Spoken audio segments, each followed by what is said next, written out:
Okay, so today we are in Norrköping, Sweden, looking at a 6'8" forward. Really interesting player. If you want to get his contact information, view his highlights, check out his profile at getrecruitedhoops.com.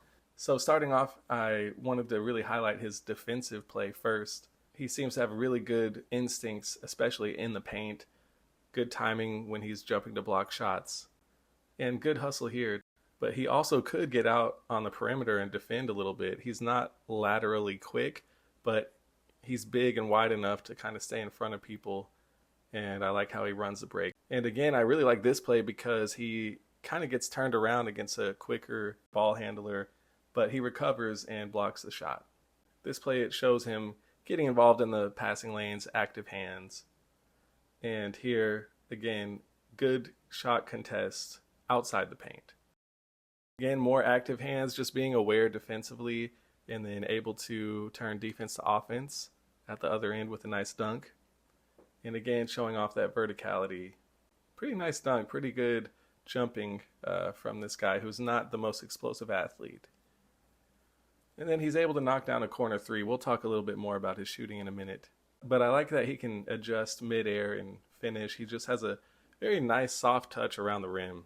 I like this pass here. Well, I don't like the one-handed pass, but I do like the vision to see his teammate on the opposite wing.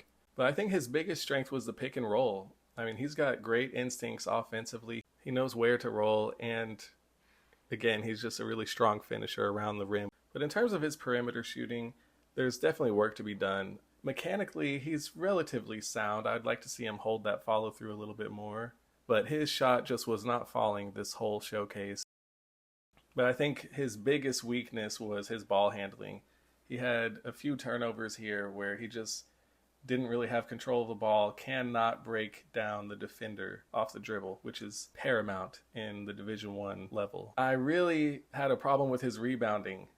He did the volleyball, just kind of swatting at it technique rather than jumping up aggressively and grabbing the ball with two hands. He did it countless times, just kind of hitting at the ball. And then his spacing was really poor in some plays offensively. He would just kind of post up 6 to 10 feet outside the three-point line.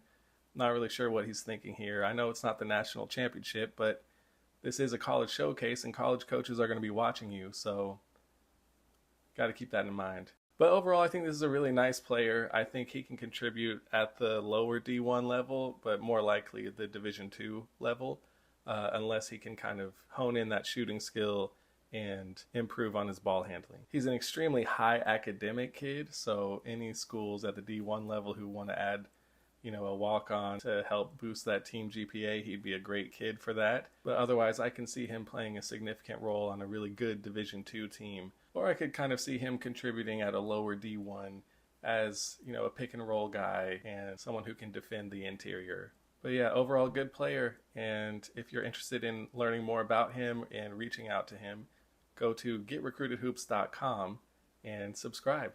Thanks for watching.